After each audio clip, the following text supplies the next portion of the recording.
After the world was engulfed in nuclear flames and billions were incinerated, the Enclave began creating a series of advanced power armor models to combat their new irradiated world. However, out of all their models, one stands out like a phoenix rising from the ashes. This is the legend of the Hellfire power armor.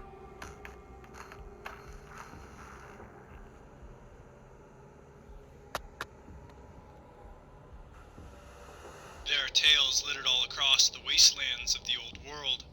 Within these tales are secrets, knowledge, and legends waiting to be told.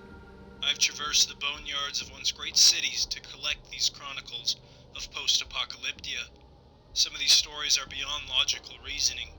Are these just radiation-poisoned brains conjuring up these myths, or is there some truth to be found in them? Only you can decide, as we step into the haze of Wastelord's legends.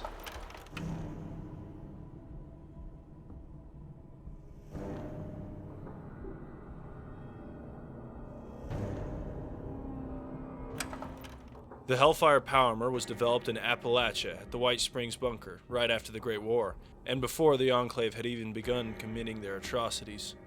By October 2080, a prototype suit was sent to Vault 51 due to a Zax computer impersonating the infamous Dr. Braun. 197 years later, in 2277, the Hellfire power armor would officially be completed and was being mass-produced at the Adams Air Force Base in the Capital Wasteland during the Enclave's war with the East Coast Brotherhood. The Hellfire armor itself was one of many projects the East Coast Enclave was working on in order to combat the Brotherhood of Steel, and in fact, the iBot Duraframe project that EDE was a part of was shut down in favor for the Hellfire project. This model, despite being bulkier, more durable, and more protective than previous armors, is also lighter. It truly is the pinnacle of post-war protection. The Hellfire power armor, as the name suggests, is very resistant to heat, allowing the operator of this model to wield flame-based weapons, such as flamers and heavy incinerators. This armor was used by high-ranking Enclave members in specialized Hellfire squads, such as the leader of Sigma Squad. While an absolute unit of engineering, the creation of this model was too little too late in the Enclave's war with the Brotherhood, and it couldn't save them from losing the war. This suit wasn't easy to make either, especially when the ones creating it were losing a war, as well as necessary resources.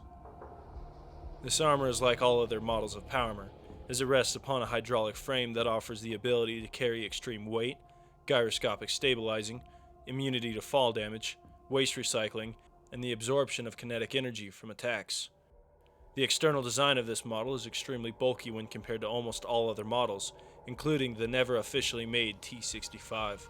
The Hellfire power armor has phenomenal resistance to almost everything the Wasteland can throw at it, whether that be radiation, energy attacks, flames, and ballistic attacks. This armor was built for the post-war. This model also protects the frame it relies on extremely well, and even with my critical eye, there seems to be no weak points on this armor, and the only tubes it has coming out of it are copper and protected hydraulic tubing. These tubes likely act as cooling tubes, as it is copper, and it only makes sense that it can't be totally important to the suit's overall function, as they are exposed on the suit's most open area.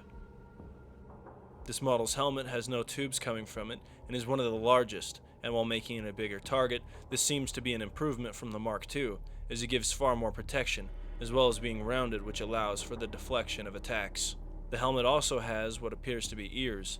These likely allow the user to hear, much like what is seen on all other suits.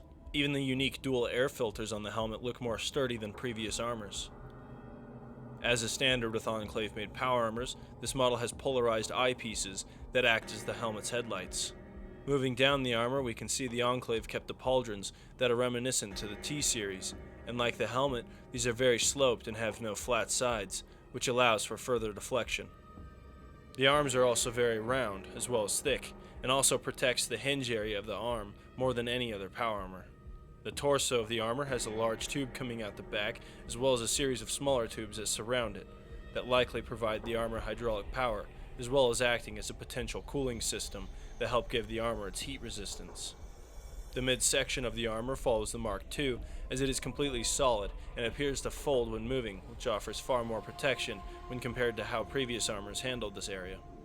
Following the trend of being bulky, the armor's legs are chunky, and seem like one of the most protective out of all models, not only because they truly are, but because of how they protect the frame and how thick they are. The Hellfire Power Armor is the most elite set of Enclave armor, as it is one of, if not the strongest models of power armor ever made, but also the Enclave's most modern suit. While it wasn't able to win a losing war, it is still an incredible force to be reckoned with, and even though it isn't as beautiful as the T-51B, it's still a real tin can of whoop ass. Scavers, thank you so much for listening to this broadcast and discovering the lore of the Hellfire Power Armor. But before you go, let me tell you about the real life lore of the Hellfire. First off, it was introduced in Fallout 3's Broken Steel DLC, and has since been in Fallout 4 and even Fallout 76. Although in Fallout 76, it's only a skin for power armor and can't be officially crafted, which makes sense, as by this time it would only be a schematic, and while it may look the same, it most definitely wouldn't be nearly as functional or protective as it is more than 170 years later. Folks, that is all for this video. If you liked it, you know what to do, and be sure to subscribe for more content like this. Thank you all so much for watching, and may the Wasteland treat y'all with peace and prosperity.